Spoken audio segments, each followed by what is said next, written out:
E eu fui explicar o que é uma coisa fofa, né? Ou você faz o gesto, ou você entrega, mas o gesto não especifica. E ao fazê-lo, eu segurei no braço de uma pessoa que estava à minha frente. Por exemplo, né, você tem um braço fofo. Pega na barriga da pessoa. Isso. Você é fofo. Mas foi absolutamente... Era a primeira pessoa que estava na minha frente. Uhum. Não havia nenhuma intenção. Aquilo produziu nela um desconforto tão grande. Era alguém com quem eu tinha, na pessoa. Né, porque eu não tinha notado que ela tinha mais obesidade até, né, do que ela admitia para ela mesma, ou para ele mesmo, no caso. Né? E aquilo ofendeu a pessoa. Soou como se você tivesse dizendo... Aquilo a ofendeu. Aquilo, da minha parte, foi uma desatenção. Né, eu não ter prestado atenção. Porque você poderia dizer assim, eu não notei que você era gordo. O que é pior ainda. Né? E eu falei sem pensar. Falei, então não faça isso. Então, é claro que um intelectual pode sim cometer disparates, né? Pode ser capaz de coisas que não deve na prática, né? E na escrita. Agora, já que você entrou nesse exemplo especificamente, eu acho que esse exemplo quer dizer mais do que isso. Isso acontece geralmente na comunicação, em todos os cantos. Você fala algo sem a intenção da ofensa, aquilo, eu já entrei no modo Cortella de verbalizar. Ofensa. E essa pessoa, você não tem o intuito de ofender, essa pessoa se ofende. Como é que você faz para controlar isso? Porque, por exemplo, você não é culpado dessa pessoa ter os seus traumas, de ela ter sua vivência, de ela absorver aquela informação de maneira que a agrida. Você não tem responsabilidade sobre isso, sobre nenhuma no teu gesto. Isso acontece geralmente na comunicação. Quando eu faço um comentário, uma piada, uma conversa no casal que briga, eu não quis dizer isso. Aí daqui a pouco essa pessoa se ofende porque ela tem, né, um background, ela tem informações que faz com que ela assuma uma interpretação. E eu sou obrigado agora a abraçar essa responsabilidade e me pedir desculpa? Você que se comunica, e eu também, em público, portanto, é diferente de uma conversa. Mas acontece nas conversas também. Claro, também. Mas na conversa você normalmente consegue refazer, porque você vai ter uma convivência com a pessoa, sim, em tese que você vai, né, reatar, né, juntar os caquinhos, sim, e colá-los outra vez. Você não tem que se subordinar a isso, mas tem que levar em conta. Uhum. Eu tenho de levar em conta, eu não tenho que me subordinar, eu não tenho que me calar, né? Eu não preciso silenciar aquilo que eu vou fazer, mas eu preciso levar em conta que eu posso estar mexendo com suscetibilidades que, embora eu não seja responsável por ela ser daquele modo, eu posso machucá-la. Mas isso... Se eu puder evitar fazer isso, né? Há coisas que não estão na minha consciência. Quando eu vou falar sobre um tema determinado, quando eu vou escrever sobre um assunto que eu sei que ele tem arestas, eu tenho que redobrar meu cuidado. Mas aí eu te pergunto, Cortella, desculpa te interromper, isso não acaba te tolhindo, te cerceando? Não me torna mais criativo. Vou lembrar algo, o que eu vou falar é aquilo que se chama de argumento de autoridade por causa da idade. Tá bom. Não tem a ver. Né? Você não vivenciou, né? Você pegou uma parte, você nasceu durante a ditadura militar empresarial no Brasil. Isso. E não pegou a censura daquele momento. Não. Governamental, não. Não. A censura que foi feita naquele momento, ela não impediu a criatividade. Sim. Se você observar, a expressão musical, a expressão do teatro, a expressão, né, daquilo que é a comunicação, ela teve que encontrar outros caminhos nos quais ela redobrou a inteligência. Sim. Haja vista que nós somos capazes, né, de rememorar algumas das peças de teatro, algumas das novelas que foram produzidas naquele momento, não que a censura ajude a criatividade, ela obriga mais do que ajudar. Por isso, não é que eu, Cortella, queira silenciar o tema porque alguém se fere, mas eu preciso redobrar o meu esforço para eu não dar um passo desnecessário. Meu lema no campo da comunicação, e talvez, né, isso possa parecer até inocente, mas não ria de mim, ria comigo. Perfeito. Não ria de mim, ria comigo. A gozação na escola, aquilo que hoje, de modo estranho, é chamado de bullying, porque existe o verbo bulir em português, né? Não precisa usar o inglês. Né? Existe o verbo bulir? Sim, bulir. Você não vai bulir nisso, menino. Macaco que bule muito quer chumbo. né?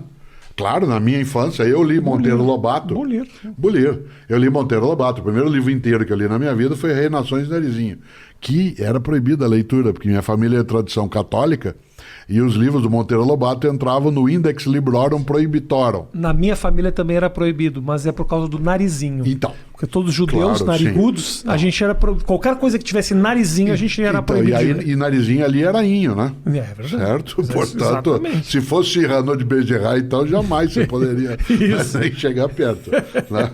Ora, quando a gente olha aquilo que, né, é a possibilidade, né, de bulir, está lá no Monteiro Lobato. O verbo bulir é um verbo que existe em português. Por que eu falava isso? Porque o que hoje se chama de bullying não é a brincadeira, a gozação. Porque a brincadeira, a gozação, num grupo, numa turma, numa família, ela tem uma reciprocidade. Quem é caipira como eu, gosta de jogar truco. O jogo de truco, que aliás veio para nós via Rio Grande do Sul, a primeira menção ao jogo de truco foi Mário de Andrade no Macunaíma. Certo? Não sabia disso. Que veio da Argentina o jogo, da Itália para a Argentina e depois para cá. O interessante é que no jogo de truco, para quem já viu jogar, você xinga o outro, você sobe na mesa, você diz você é o ladrão, né? Você fala você é um imbecil, etc. Mas o outro também fala, certo? E você é humilhado, e a humilhação é recíproca, porque agora eu te humilho, na outra é o contrário.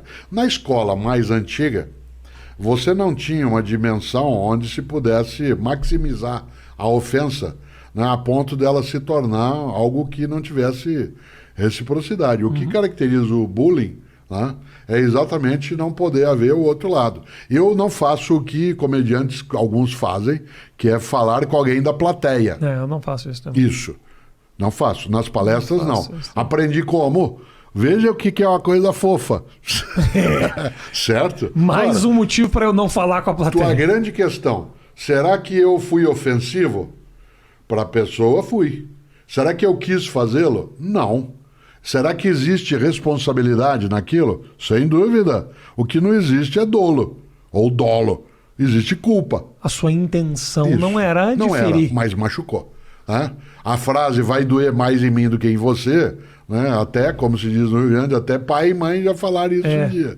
Certo? Então, esta ideia, né, de uma cautela é muito diferente de uma anulação, né, da minha forma de comunicação. Né?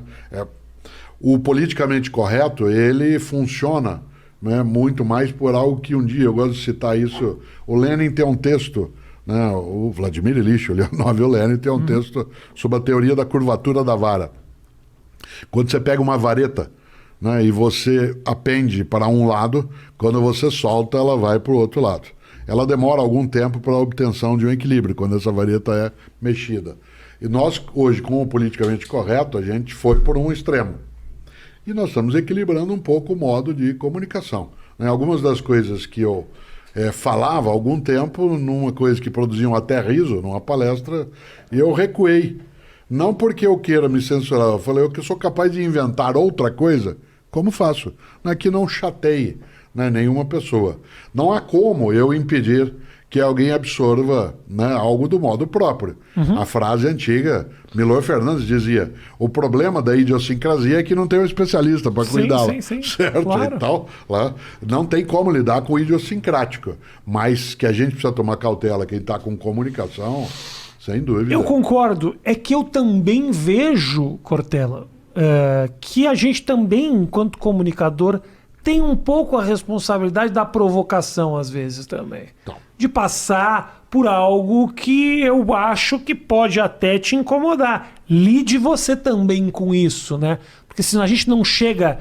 Às vezes, realmente, tem a vareta, ela exagera para aquele lado, tanto no politicamente correto... Como na provocação. Sim, claro. A vareta ela vai longe mesmo. Eu acho que... Mas são atividades de comunicação diversas. Né? Faz parte um pouco da tua atividade. Claro. A iconoclastia. Claro. Né? A demolição dos ídolos. Né? É difícil a gente lidar com algo, desde a origem, né, em que o humor não tem a tarefa, né, de, como lembrava o Gil Vicente, castiga-te ridendo mores. Né? Você... mexe com os costumes rindo. Então, é muito diverso. Claro. Algo que está como possibilidade na atuação.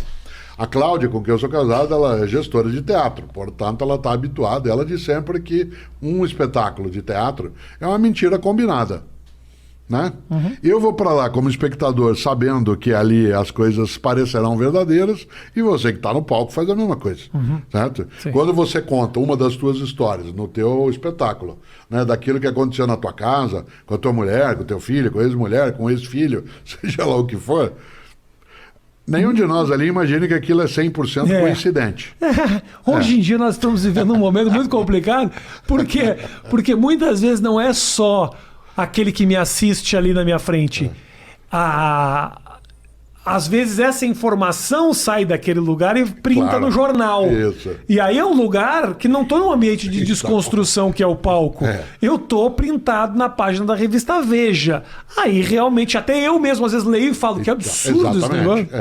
Por isso que o Manuel de Barros dizia, no que eu escrevo eu não minto 10%, o resto eu invento. Né? Então essa mentira combinada, ela favorece um pouco mais a tua atividade. Claro, claro. Né? Não que eu não o faça, isto é, também fazer palestra ou escrever livro é contar história. Claro. Né? É contar história, mas essa história ela não tem tanta intenção de produzir o desconforto que o humor pode fazer.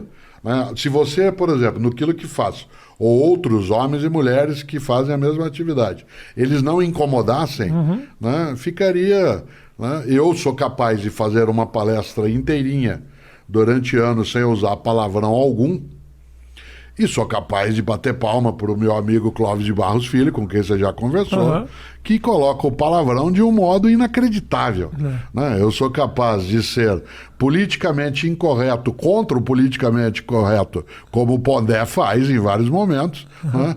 E sou capaz de, usando a elegância do carnal com quem você já conversou, né, dar um passo em que ele é de um sarcasmo brutal. Eu posso dar esses passos. É uma questão de escolha.